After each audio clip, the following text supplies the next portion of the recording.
Radio Tehran, শুরু হচ্ছে বিশ্ব সংবাদ।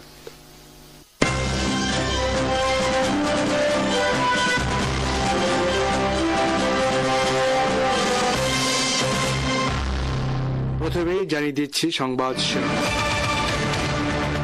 যুক্তরাষ্ট্রের আলোচিত সাংবাদিক টাকার কার্লসন বলেছেন, প্রেসিডেন্ট ডোনাল্ড ট্রাম্প 30 বছরের মধ্যে প্রথম 1 মাস পর্যন্ত তেল রপ্তানি শূন্য কুয়েত। কাতার ও কুয়েত যুক্তরাষ্ট্র থেকে কিনছে $8 বিলিয়ন মূল্যের এয়ার ডিফেন্স সিস্টেম। হরমুজ প্রণালীতে ইরানের জাহাজ জব্দ করে ট্রাম্প নিজেকে জলদস্যু হিসেবে দাবি করলেন। ট্রাম্প বলেছেন, ইরানে আবার হামলা শুরু হতে পারে। যুক্তরাষ্ট্রের আলোচিত সাংবাদিক টাকার কার্লসন বলেছেন, প্রেসিডেন্ট ডোনাল্ড ট্রাম্প ইসরায়েলের প্রধানমন্ত্রী বেঞ্জামিন নেতানিয়াহুর কাছে জিম্মি হয়ে আছেন। তিনি নেতানিয়াহুর একজন দাস। নিউ ইয়র্ক টাইমসের সাথে এক সাক্ষাৎকারে কার্লসন এমন মন্তব্য করেছেন। শনিবার পত্রিকাটি প্রকাশ করেছে তার সাক্ষাৎকার।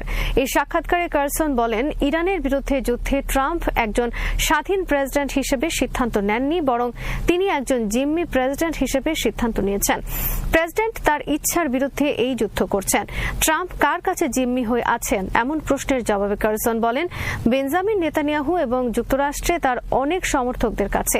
কার্লসন এর কারণ উল্লেখ করে বলেন, ট্রাম্প 28 ফেব্রুয়ারি যুদ্ধ শুরু করেছিলেন, কিন্তু তিনি এটি থেকে বের হতে পারছিলেন না।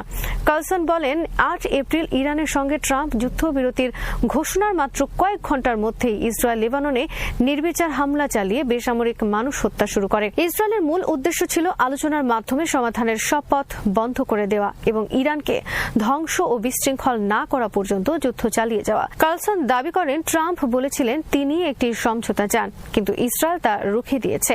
এরপরও ট্রাম্প প্রকাশ্যে নেতানিয়াহুর সমালোচনা করতে অস্বীকার করেছেন। এরপর কার্লসন নিউ ইয়র্ক টাইমসকে বলেন, আপনারা কি রসিকতা করছেন? এটি তো দাসত্ব। এটি একজনের দ্বারা অন্যজনকে সম্পূর্ণ নিয়ন্ত্রণ করা। সাংবাদিক টাকার কার্লসন ডোনাল্ড ট্রাম্পের অন্যতম একজন গণমাধ্যম সহযোগী হিসেবে দীর্ঘ সময় ধরে ভূমিকা পালন করেছেন। ডোনাল্ড ট্রাম্প 2020 সালের নির্বাচনে পরাজয়ের পর অভিযোগ করেন তাকে পরিকল্পিতভাবে হারিয়ে দেওয়া হয়েছে। এক্ষেত্রে ট্রাম্পের এই অভিযোগের পক্ষে অন্যতম প্রচারক ছিলেন টাকার কার্লসন। টাকার কার্লসন ছিলেন ট্রাম্পপন্থী ফক্স নিউজের গুরুত্বপূর্ণ একজন উপস্থাপক এবং তখন তিনি ট্রাম্পের এই অভিযোগের পক্ষে ব্যাপক প্রচারণা চালান। 2024 সালের রিপাবলিকান ন্যাশনাল কনভেনশনে হামলার পর ট্রাম্পের বেঁচে যাওয়াকে ঐশ্বরিক হস্তক্ষেপ হিসেবে বর্ণনা করেছিলেন। কাতার ও কুয়েত যুক্তরাষ্ট্রের কাছ থেকে $8 বিলিয়ন মূল্যের সমরাস্ত্র ক্রয় চুক্তি করেছে। যুক্তরাষ্ট্র পররাষ্ট্র মন্ত্রণালয় শুক্রবার এই অস্ত্র বিক্রির অনুমোদন দিয়েছে। চুক্তি অনুযায়ী কাতার যুক্তরাষ্ট্রের কাছ থেকে $4 বিলিয়ন মূল্যে 4টি প্যাট্রিয়ট মিসাইল সিস্টেম এবং $1 বিলিয়ন মূল্যে অ্যাডভান্সড প্রিসিশন কিল উইপন সিস্টেমস সংগ্রহ করবে।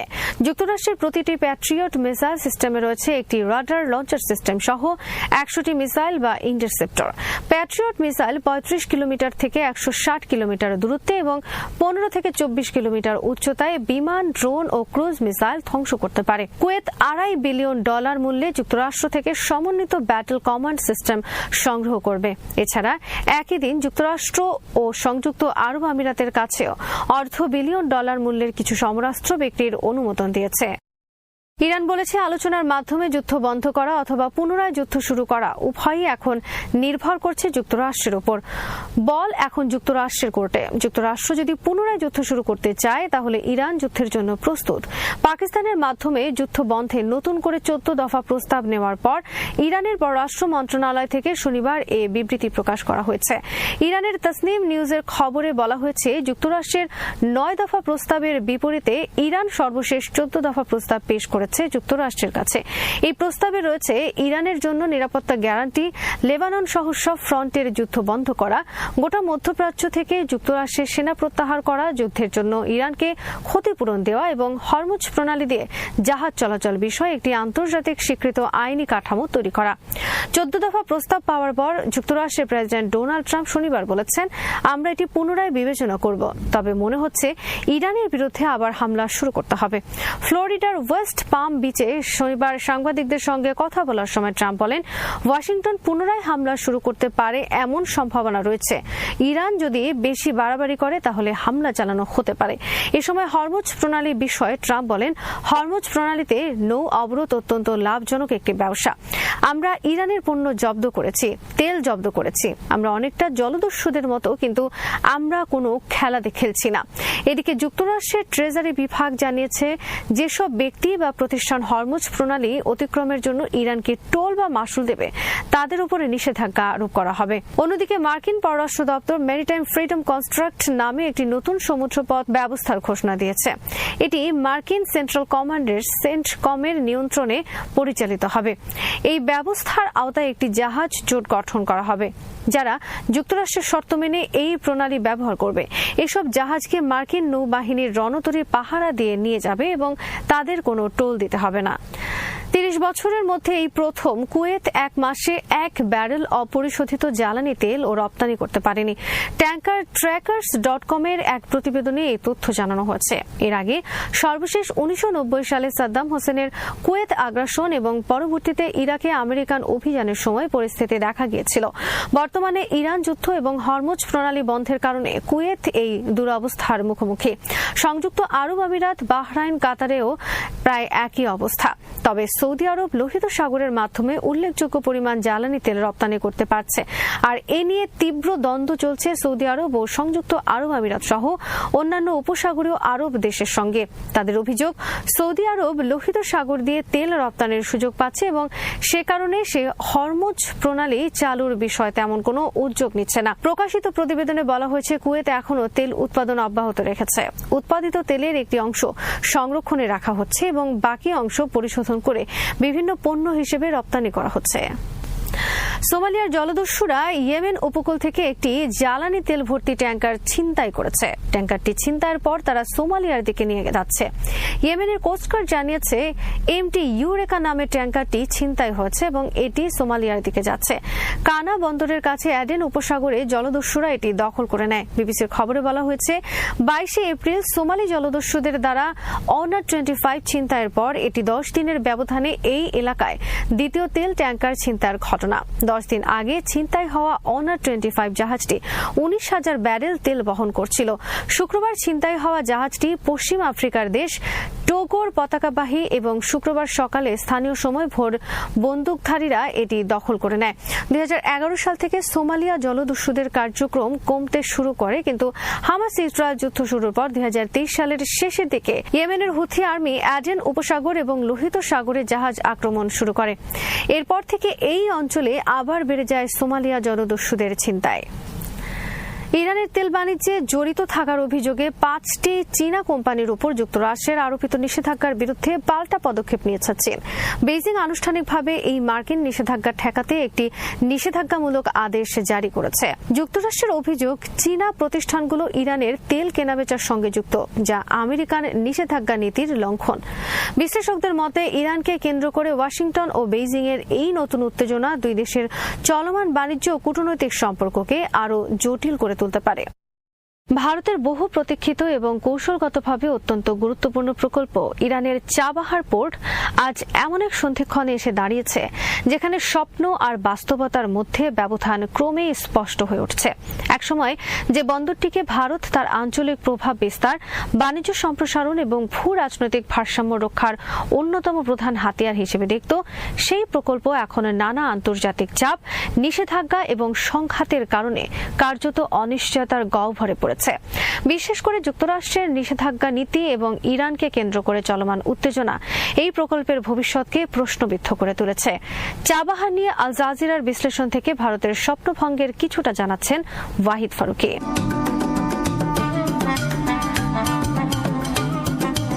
চাবাহার বন্দরের গুরুত্ব বুঝতে হলে প্রথমেই এর ভৌগোলিক অবস্থান এবং কৌশলগত প্রেক্ষাপটটি বোঝা জরুরি।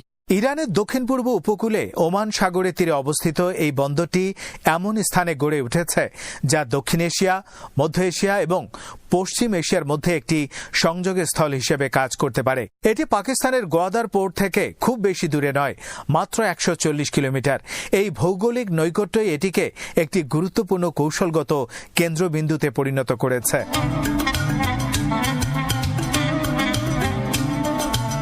ভারতের জন্য সবচেয়ে বড় সমস্যা ছিল তার প্রতিবেশী পাকিস্তান। দীর্ঘদিনের রাজনৈতিক ও সামরিক বৈরিতার কারণে পাকিস্তানের মধ্য দিয়ে স্থলপথে ভারতের পণ্য পরিবহন কার্যত অসম্ভব।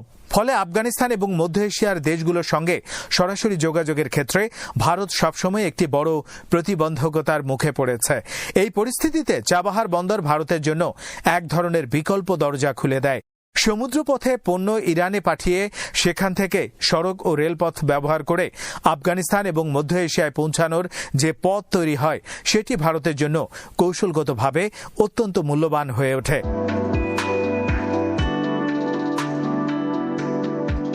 এই বন্দর শুধু বাণিজ্যের জন্য নয়, বরং কৌশলগত ভারসাম্যের ক্ষেত্রেও গুরুত্বপূর্ণ। বিশেষ করে চীনের ক্রমবর্ধমান প্রভাবের প্রেক্ষাপটে এটি আরও তাৎপর্যপূর্ণ হয়ে ওঠে। পাকিস্তানের গোয়াদার বন্দর, যা চীনের সহায়তায় নির্মিত এবং চীন পাকিস্তান ইকোনমিক করিডোরের একটি গুরুত্বপূর্ণ অংশ, ভারতের জন্য একটি বড় উদ্বেগের কারণ। ভারতের শঙ্কা ছিল এই বন্দর ভবিষ্যতে চীনের নৌবাহিনীর ঘাঁটি হিসেবে ব্যবহার করা হতে পারে। সেই দৃষ্টিভঙ্গি থেকে চাবাহার বন্দর ভারতের জন্য একটা পাল্টা কৌশল হিসেবে কাজ করে, একটি স্ট্র্যাটেজিক কাউন্টারওয়েট।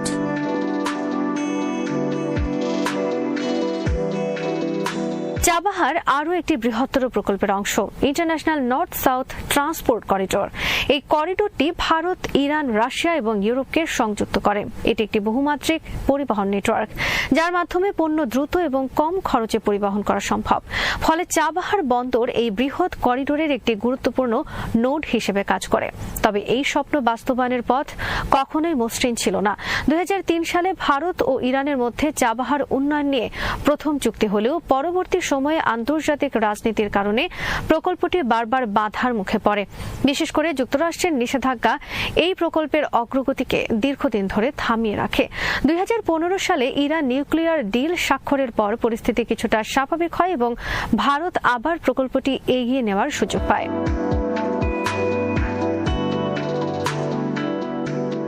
2016 সালে ভারতের প্রধানমন্ত্রী নরেন্দ্র মোদী তেহরান সফর করেন এবং ইরানের তৎকালীন প্রেসিডেন্ট হাসান রুহানির সাথে বৈঠকের পর চাবাহার প্রকল্পে নতুন করে গতি আসে।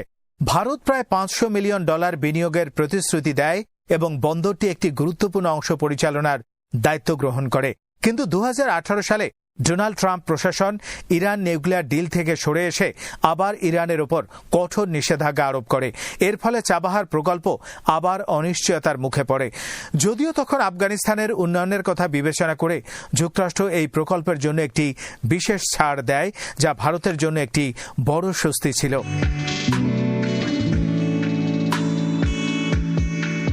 কিন্তু সেই ছাড় এখন আর নেই। 2025 সালে যুক্তরাষ্ট্র ঘোষণা করে যে তারা ইরান সংক্রান্ত সব ধরনের ছাড় বাতিল করবে, যার মধ্যে চাবাহার প্রকল্প অন্তর্ভুক্ত।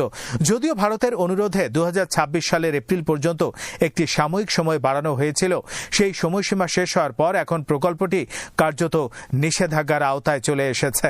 এই পরিস্থিতিতে ভারতের সামনে একটি জটিল কূটনৈতিক সমীকরণ তৈরি হয়েছে।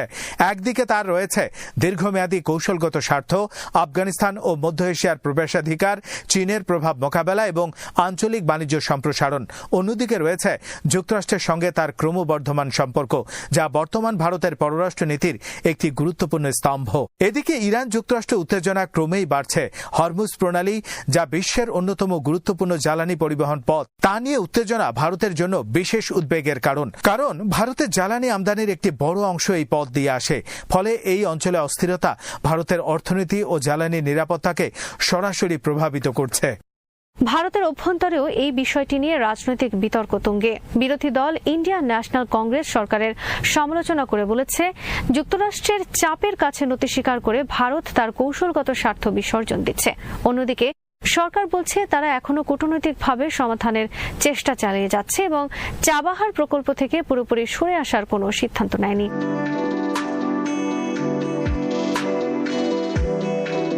বিশ্লেষকদের মতে ভারতের সামনে কয়েকটি সম্ভাব্য পথ রয়েছে। প্রথমত, তারা অপেক্ষা করতে পারে মধ্যপ্রাচ্যের বর্তমান সংঘাত শেষ হওয়া এবং নিষেধাজ্ঞা শিথিল হওয়ার আশায়। দ্বিতীয়ত, তারা চাবাহারে তাদের অংশীদারিত্ব সাময়িকভাবে কমিয়ে দিতে পারে বা ইরানের কোনো সংস্থার কাছে পরিচালনার দায়িত্ব হস্তান্তর করতে পারে। এতে ভবিষ্যৎ পরিস্থিতি স্বাভাবিক হলে আবার ফিরে আসার সুযোগ থাকবে।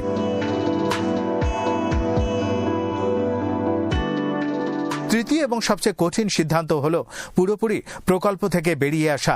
এতে ভারতের আর্থিক ক্ষতি হবে, পাশাপাশি তার আঞ্চলিক প্রভাবও কমে যেতে পারে। বিশেষ করে আফগানিস্তান এবং মধ্য এশিয়ায় ভারতের উপস্থিতি দুর্বল হয়ে পড়বে। তবে কিছু বিশেষজ্ঞ মনে করেন ভারত লং গেম খেলতে পারে, অর্থাৎ এখন সাময়িকভাবে পিছু হটে ভবিষ্যতে আবার সুযোগের অপেক্ষা করা। কারণ ভূ রাজনীতি দ্রুত পরিবর্তিত হয় এবং আজকের নিষেধাজ্ঞা আগামীকাল শিথিল হতে পারে।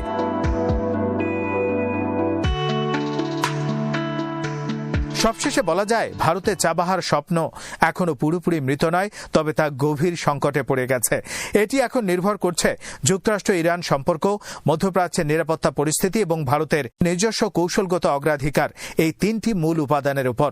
যদি পরিস্থিতি অনুকূলে আসে তবে চাবাহার আবার ভারতের আঞ্চলিক কৌশলের কেন্দ্রবিন্দুতে ফিরে আসতে পারে। আর যদি না আসে তবে এটি হয়তো ইতিহাসের একটি অসমাপ্ত অধ্যায় হিসেবেই থেকে যাবে।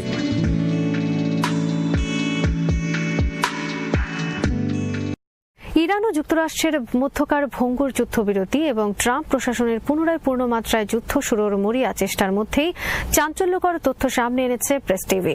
এক বিশেষ বিশ্লেষণে বলা হয়েছে, যুক্তরাষ্ট্র যদি পুনরায় কোনো সামরিক দুঃসাহসিকতা দেখায় তবে ইরান এমন কিছু কৌশল অবলম্বন করবে যা ওয়াশিংটনকে আগের চেয়েও ভয়াবহ পরাজয়ের মুখে ঠেলে দেবে। কর্মকর্তাদের সাক্ষাৎকার এবং নির্ভরযোগ্য সূত্রের তথ্যের ভিত্তিতে প্রেস টিভি জানিয়েছে, সাম্প্রতিক 40 দিনের যুদ্ধে মার্কিন যুদ্ধ পরিকল্পনাকারীরা বেশ কিছু গুরুত্বপূর্ণ বিষয় উপেক্ষা করেছেন। এই ফ্যাক্টরগুলো সক্রিয় হলে যুক্তরাষ্ট্রের অবস্থান আগের তুলনায় অনেক বেশি শোচনীয় হয়ে পড়বে। প্রথমত, যুক্তরাষ্ট্রের সামুদ্রিক দস্যুতা এবং অবৈধ কর্মকাণ্ডের বিরুদ্ধে ইরান তার পাল্টা আঘাতের কৌশল এখনও প্রকাশ করেনি। এই কৌশল ডোনাল্ড ট্রাম্পের যুদ্ধের সব হিসাব নিকাশ পাল্টে দিতে সক্ষম। এই প্রতিক্রিয়ার ধরন, সময় এবং পদ্ধতি গোপন রাখায় শত্রুপক্ষের মধ্যে চরম অস্পষ্টতা এবং ভীতি তৈরি হয়েছে, যা ইরানি পাল্টা আক্রমণকে আরও কার্যকর করে তুলবে। দ্বিতীয়ত, ইরান এবং তার মিত্র প্রতিরোধ ফ্রন্ট এখনও অনেকগুলো বিধ্বংসী বিকল্প ব্যবহার করেনি। কোনো আনুষ্ঠানিক ঘোষণা ছাড়াই এগুলো কার্যকর করা সম্ভব। এরই মধ্যে শত্রুপক্ষ এই গোপন বিকল্পগুলো নিয়ে উদ্বেগ প্রকাশ করছে। বিশেষ করে হরমুজ প্রণালীর তলদেশ দিয়ে যাওয়া ফাইবার অপটিক যোগাযোগ লাইন এখন মার্কিনীদের জন্য বড় আতঙ্কের কারণ হয়ে দাঁড়িয়েছে। তৃতীয়ত, যুক্তরাষ্ট্রের নৌ অবরোধ ব্যর্থ করতে ইরানের বিশাল স্থল সীমান্ত একটি বড় শক্তি। বিশ্লেষণে বলা হয়েছে, হরমুজ প্রণালী দীর্ঘকাল বন্ধ থাকলে বিশ্ব অর্থনীতি সহ খোদ যুক্তরাষ্ট্রের ভেতরেও সংকট তৈরি হবে। বিপরীতে ইরান তার প্রতিবেশীদের সঙ্গে থাকা 8000 কিলোমিটার স্থল সীমান্ত ব্যবহার করে যে কোনো অবরোধ বাইপাস করতে সক্ষম। এর ফলে যুদ্ধে ইরান এগিয়ে যাবে এবং যুক্তরাষ্ট্রকে হয় যুদ্ধ থামাতে হবে, না হয় ইরানের শর্ত মেনে নিতে হবে। চতুর্থ বিষয় হল জাতীয় ঐক্য। যুক্তরাষ্ট্রের অর্থনৈতিক চাপের মূল লক্ষ্য ছিল ইরানের সরকার বিরোধী অভ্যুত্থান ঘটানো, কিন্তু বর্তমানে ইরানি জনগণের মধ্যে নজিরবিহীন জাতীয় ঐক্য তৈরি হয়েছে। জানুয়ারিতে অভ্যুত্থান চেষ্টার পেছনে নিজের সরাসরি হাত থাকা এবং সন্ত্রাসী গোষ্ঠীকে অর্থ ও অস্ত্র দেওয়ার বিষয়ে ট্রাম্পের প্রকাশ্য স্বীকারোক্তি ইরানি জনমতের মোড় ঘুরিয়ে দিয়েছে। সর্বশেষ আগ্রাসনে 3000-এর বেশি মানুষ নিহত হওয়ায় জনগণের মধ্যে মার্কিন জায়নবাদী শত্রুর প্রতি ঘৃণা আরও ঘনীভূত হয়েছে। সংঘাতের অবসান ঘটাতে পাকিস্তান মারফত যুক্তরাষ্ট্রকে 14 দফার একটি পাল্টা প্রস্তাব পাঠিয়েছে ইরান। দেশটির আধা সরকারি বার্তা সংস্থা তসনিম নিউজ এজেন্সি শনিবার এই তথ্য নিশ্চিত করেছে। প্রতিবেদনে বলা হয়েছে, ওয়াশিংটনের দেওয়া 9 দফা প্রস্তাবের প্রেক্ষিতে ইরান এই জবাব দিয়েছে, যার মূল লক্ষ্য হল সাময়িক যুদ্ধবিরতি নয়, বরং স্থায়ীভাবে যুদ্ধের অবসান ঘটানো। তসনিম নিউজ জানায়, যুক্তরাষ্ট্র শুরুতে 2 মাসের একটি সাময়িক যুদ্ধবিরতির প্রস্তাব দিয়েছিল, তবে ইরান সেই প্রস্তাবে দ্বিমত পোষণ করে জানিয়েছে, যাবতীয় অমীমাংসিত সমস্যার সমাধান আগামী 30 দিনের মধ্যে সম্পন্ন করতে হবে। আলোচনার মূল লক্ষ্য যুদ্ধবিরতির মেয়াদ বাড়ানো নয়, বরং যুদ্ধের চিরস্থায়ী সমাপ্তি হওয়া উচিত। ইরানের 14 দফার মূল দাবিগুলো হলো, ভবিষ্যতে ইরানের বিরুদ্ধে আর কোনো সামরিক পদক্ষেপ নেওয়া হবে না এমন গ্যারান্টি দিতে হবে। ইরানের চারপাশ থেকে মার্কিন সামরিক বাহিনীকে সরিয়ে নিতে হবে। ইরানের উপর আরোপিত নৌ অবরোধ এবং যাবতীয় অর্থনৈতিক নিষেধাজ্ঞা প্রত্যাহার করতে হবে। জব্দকৃত ইরানি সম্পদ অবমুক্ত করতে হবে এবং যুদ্ধের ক্ষয়ক্ষতির জন্য উপযুক্ত ক্ষতিপূরণ প্রদান করতে হবে। লেবানন সহ মধ্যপ্রাচ্যের একাধিক ফ্রন্টে চলমান সব শত্রুতার অবসান ঘটাতে হবে। ইরানের প্রস্তাবে অত্যন্ত গুরুত্বপূর্ণ হরমুজ প্রণালী সম্পর্কিত একটি ফ্রেমওয়ার্ক বা রূপরেখা অন্তর্ভুক্ত করা হয়েছে। এদিকে ইরানের বিরুদ্ধে নতুন করে হামলা শুরুর সম্ভাবনা আছে বলে জানিয়েছেন ট্রাম্প। শনিবার সাংবাদিকদের তিনি বলেন, যদি তারা অসদাচরণ করে, যদি তারা খারাপ কিছু করে, তাহলে হামলার সম্ভাবনা আছে। এই মন্তব্যের পর ট্রুথ সোশ্যালে এক পোস্টে মার্কিন প্রেসিডেন্ট বলেন, ইরানের 14 দফা নতুন প্রস্তাব পর্যালোচনা করছি, কিন্তু এই প্রস্তাব থেকে ইতিবাচক কিছু আসবে বলে মনে হয় না। ইরানের সশস্ত্র বাহিনী যে কোনো ধরনের হুমকি বা শত্রুতামূলক কর্মকাণ্ডের বিরুদ্ধে চূড়ান্ত প্রতিরোধ গড়ে তুলতে সম্পূর্ণ প্রস্তুত বলে জানিয়েছেন পররাষ্ট্রমন্ত্রী আব্বাস আরাকচি। তিনি স্পষ্ট করেছেন, ওয়াশিংটন যদি তাদের জবরদস্তিমূলক নীতি পরিহার করে, তবে তেহরান কূটনৈতিক আলোচনার মাধ্যমে সংকট নিরসনের রাজি। তুরস্ক, কাতার, সৌদি আরব, মিশর, ইরাক ও আজারবাইজানের পররাষ্ট্রমন্ত্রীদের সঙ্গে পৃথক টেলিফোন সংলাপে এসব কথা বলেন আরাকচি। এ সময় তিনি আঞ্চলিক পরিস্থিতি এবং ইরানের ওপর যুক্তরাষ্ট্র ও ইসরায়েলের চাপিয়ে দেওয়া যুদ্ধ বন্ধের লক্ষ্যে তেহরানের সর্বশেষ অবস্থান ও উদ্যোগ সম্পর্কে সমকক্ষদের অবহিত করেন। আরাকচি জোর দিয়ে বলেন, পারস্য উপসাগরীয় অঞ্চল এবং কৌশলগত হরমুজ প্রণালীতে বর্তমান অস্থিতিশীলতার প্রধান উৎস হল ইরান বিরোধী মার্কিন ইসরায়েলি সামরিক আগ্রাসন। তিনি উল্লেখ করেন, যুক্তরাষ্ট্র বারবার প্রতিশ্রুতি ভঙ্গ করায় তাদের ওপর ইরানের বিন্দুমাত্র আস্থা নেই। তারপরও যুদ্ধ অবসানের লক্ষ্যে দায়িত্বশীলতার পরিচয় দিয়ে পাকিস্তানের মধ্যস্থতায় নতুন দফার আলোচনায় প্রবেশ করেছে ইরান। আঞ্চলিক শান্তি বজায় রাখতে এবং যুদ্ধের ভয়াবহ পরিণতি এড়াতে প্রতিবেশী দেশগুলোর গঠনমূলক ভূমিকা ও কূটনৈতিক প্রচেষ্টার প্রশংসা করেন ইরানি পররাষ্ট্রমন্ত্রী। তিনি পুনর্ব্যক্ত করেন, ইরান কখনো কোনো যুদ্ধের সূচনাকারী ছিল না। আব্বাস আরাকচি হুঁশিয়ারি দিয়ে বলেন, যুক্তরাষ্ট্র যদি তাদের অযৌক্তিক দাবি, হুমকিমূলক বক্তব্য এবং উস্কানিমূলক কর্মকাণ্ড ত্যাগ করে, তবে ইরান কূটনৈতিক প্রক্রিয়া চালিয়ে যেতে প্রস্তুত। অন্যথা যে কোনো বিদ্বেষমূলক কর্মকাণ্ডের বিরুদ্ধে দেশ রক্ষায় ইরানের সশস্ত্র বাহিনী আপোষহীন এবং কঠোর জবাব দিতে প্রস্তুত। ইরানের বিরুদ্ধে আগ্রাসন মোকাবেলায় দেশব্যাপী নজিরবিহীন গণসংহতির জন্য ইরানি জাতিকে আন্তরিক কৃতজ্ঞতা ও অভিনন্দন জানিয়েছে ইসলামী বিপ্লবী গার্ড বাহিনী বা আইআরজিসি। শনিবার প্রকাশিত এক বিবৃতিতে আইআরজিসি জানায়, ইরানি জনগণের এই অটল প্রতিরোধ এবং জান ফাদা ইরান বা ইরানের জন্য আত্ম উৎসর্গ ক্যাম্পেইনের মাধ্যমে কোটি কোটি মানুষের নাম নিবন্ধন শত্রুর বিরুদ্ধে এক শক্তিশালী প্রাচীর তৈরি করেছে। বিবৃতিতে আইআরজিসি দেশবাসীকে উদ্দেশ্য করে বলেছে, ইরান এবং ইরানি জনগণ কখনো শত্রুর কাছে মাথা নত করবে না। কোন শক্তি আপনাদের সংকল্পকে দুর্বল করতে সক্ষম নয়।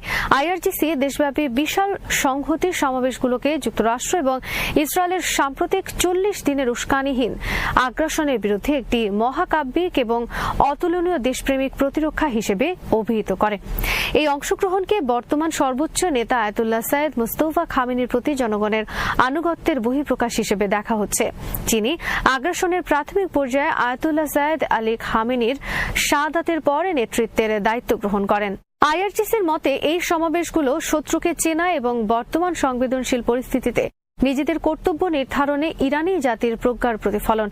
শত্রুর মনস্তাত্ত্বিক এবং মিডিয়া যুদ্ধকে উপেক্ষা করে জনগণের এই প্রতিরোধ জাতির ইতিহাসে স্মরণীয় হয়ে থাকবে বলে বিবৃতিতে উল্লেখ করা হয়। জনগণের এই স্বতঃস্ফূর্ত অংশগ্রহণকে সশস্ত্র বাহিনীর শক্তির উৎস হিসেবে বর্ণনা করে আইআরজিসি বলেছে, এই গণশক্তির প্রদর্শন আমাদের ক্ষেপণাস্ত্রের জ্বালানি হিসেবে কাজ করে। বিবৃতিতে আরও বলা হয়, জনগণের এই সমর্থন দেশের কৌশলগত নীতিগুলো বাস্তবায়নে, বিশেষ করে হরমুজ প্রণালীর নতুন ব্যবস্থাপনা নিশ্চিত করতে শক্তিশালী ব্যাকআপ হিসেবে কাজ করবে। আন্তর্জাতিক পরমাণু শক্তি সংস্থার তত্ত্বাবধানে থাকলে ইউরেনিয়াম সমৃদ্ধকরণের মাত্রার উপর কোনো আইনি বিধিনিষেধ নেই বলে জানিয়েছে জাতিসংঘে নিযুক্ত ইরানের স্থায়ী মিশন। একই সঙ্গে পরমাণু নিরস্ত্রীকরণ চুক্তির বাধ্যবাধকতা পালনে যুক্তরাষ্ট্রের চরম লজ্জাজনক ব্যর্থতার তীব্র সমালোচনা করেছে তেহরান। শনিবার সামাজিক মাধ্যম এক্সে দেওয়া এক পোস্টে মিশনটি ওয়াশিংটনের দ্বিমুখী আচরণের কঠোর নিন্দা জানায়। ইরানি মিশন জানায়, গত 56 বছর ধরে হাজার হাজার পারমাণবিক ওয়ারহেডের মালিক এবং বিশ্বের 1 নম্বর পারমাণবিক বিস্তারকারী দেশ যুক্তরাষ্ট্র এনপিটির 1 ও 6 নম্বর অনুচ্ছেদের অধীনে পরমাণু নিরস্ত্রীকরণ বাধ্যবাধকতাগুলো স্পষ্টভাবে লঙ্ঘন করে আসছে। বিবৃতিতে বলা হয়, যুক্তরাষ্ট্রের এই আচরণ চরম লজ্জাজনক। ওয়াশিংটনের এই আপত্তিকর ও ভণ্ডামিপূর্ণ আচরণকে কোনোভাবেই প্রশ্রয় দেওয়া উচিত নয়। ইউরেনিয়াম সমৃদ্ধকরণের বিষয়ে ইরানের অধিকারের পক্ষে যুক্তি দিয়ে মিশন জানায়, যতক্ষণ পর্যন্ত এই কার্যক্রম IAEA এর নজরদারিতে থাকবে ততক্ষণ সমৃদ্ধকরণের মাত্রার উপর কোনো সীমাবদ্ধতা আরোপ করা যায় না। ইরান আইনগতভাবে এই অধিকার রাখে এবং তেহরানের ক্ষেত্রেও বিষয়টি IAEA এর পূর্ণ তত্ত্বাবধানেই পরিচালিত হচ্ছে। পারস্য উপসাগরীয় অঞ্চলে উত্তেজনার নতুন মোড় হিসেবে সংযুক্ত আরব আমিরাতকে কঠোরভাবে লক্ষ্যবস্তু করার পরিকল্পনা করেছে ইরান। ওয়াল স্ট্রিট জার্নালের এক প্রতিবেদনে বলা হয়েছে, তেহরান এরই মধ্যে সৌদি আরব ও ওমানকে তাদের এই সিদ্ধান্তের কথা জানিয়ে দিয়েছে। বিশ্লেষকদের মতে এটি আবুধাবির সঙ্গে তার প্রতিবেশী আরব রাষ্ট্রগুলোর দূরত্ব তৈরির একটি কৌশলগত পদক্ষেপ। প্রতিবেদনে বলা হয়েছে, ইরানি কর্মকর্তারা সৌদি কর্মকর্তাদের সঙ্গে আলাপকালে সরাসরি জানিয়েছেন যে তারা আমিরাতিদের গুঁড়িয়ে দিতে চান। এ সময় তারা আবুধাবির সঙ্গে রিয়াদের বিদ্যমান বিরোধের প্রসঙ্গটি বিশেষভাবে উল্লেখ করেন। এই মাসেই ওপেক থেকে সংযুক্ত আরব আমিরাতের বেরিয়ে যাওয়া রিয়াদ ও আবুধাবির মধ্যকার দীর্ঘদিনের চাপা উত্তেজনাকে আরও স্পষ্ট করেছে। সৌদি আরব এবং সংযুক্ত আরব আমিরাত উভয়ই মার্কিন মিত্র হলেও বিভিন্ন আঞ্চলিক ইস্যুতে তারা বিপরীত মেরুতে অবস্থান করছে। ইরান যুক্তরাষ্ট্র যুদ্ধ শুরুর ঠিক আগে সৌদি আরব ইয়েমেনে আমিরাতপন্থী মিত্রদের ওপর হামলা চালিয়েছিল। এছাড়া সুদানের গৃহযুদ্ধেও দেশ দুটি একে অপরের বিরুদ্ধে অবস্থান নিয়েছে। মিডল ইস্ট আই জানিয়েছে, গত মার্চ থেকে সৌদি অর্থায়নে পাকিস্তান হয়ে লিবিয়ার খলিফা হাফতারের কাছে অস্ত্রের চালান যাচ্ছে। রিয়াদ মূলত হাফতারকে আমিরাতি প্রভাব থেকে মুক্ত করার চেষ্টা করছে। ইরান যুদ্ধের শুরু থেকে সংযুক্ত আরব আমিরাত সবচেয়ে বেশি ক্ষতিগ্রস্ত হয়েছে। প্রায় 2000 ইরানি ব্যালিস্টিক মিসাইল ও ড্রোন এই সম্পদশালী দেশটিকে আঘাত এনেছে। এমনকি দুবাইয়ের বিখ্যাত বুর্জ আল আরব হোটেলটি যুদ্ধের শুরুর দিকে একটি প্রজেক্টাইলের আঘাতে ক্ষতিগ্রস্ত হওয়ায় বর্তমানে সেটি সংস্কারের জন্য বন্ধ রয়েছে।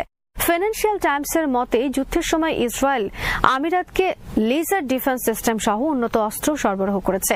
গত মাসে ইরানের সিরাজ অঞ্চলে একটি চীনা ড্রোন ভূপাতিত হওয়ার পর গুঞ্জন ওঠে, আমিরাত কি সরাসরি ইরানের ভেতরে বিমান হামলা চালাচ্ছে? এই সন্দেহ দুই দেশের শত্রুতাকে আরও উস্কে দিয়েছে। উপসাগরীয় দেশগুলোর মধ্যে আমিরাত বর্তমানে ইরানের বিরুদ্ধে সবচেয়ে সোচ্চার। বিশেষজ্ঞদের মতে, আবুধাবি শঙ্কিত যে যুক্তরাষ্ট্র যদি ইরানকে একটি আঞ্চলিক শক্তি হিসেবে মেনে নিয়ে যুদ্ধ থামিয়ে দেয়, তবে হরমুজ প্রণালীর নিয়ন্ত্রণ তেহরানের হাতে চলে যাবে। মিডল ইস্ট আই জানিয়েছে, আমিরাতের পররাষ্ট্রমন্ত্রী শেখ আবদুল্লাহ বিন জায়েদ মার্কিন পররাষ্ট্রমন্ত্রী মার্কো রুবিওকে বলেছেন, আবুধাবি এই যুদ্ধ আরও 9 মাস পর্যন্ত চালিয়ে নিতে প্রস্তুত। অন্যদিকে সৌদি আরব যুক্তরাষ্ট্রকে সামরিক সুবিধা দিলেও তারা তাদের ঘনিষ্ঠ সহযোগী পাকিস্তানের মাধ্যমে মধ্যস্থতা ও কূটনৈতিক সমাধানের উপর জোর দিচ্ছে, যা আমিরাতের কট্টর অবস্থানের ঠিক বিপরীত। শ্রোতা বন্ধুরা, বিশ্ব সংবাদে এই ছিল আমাদের সর্বশেষ আয়োজন। সঙ্গে থাকার জন্য আপনাদের সবাইকে অসংখ্য ধন্যবাদ।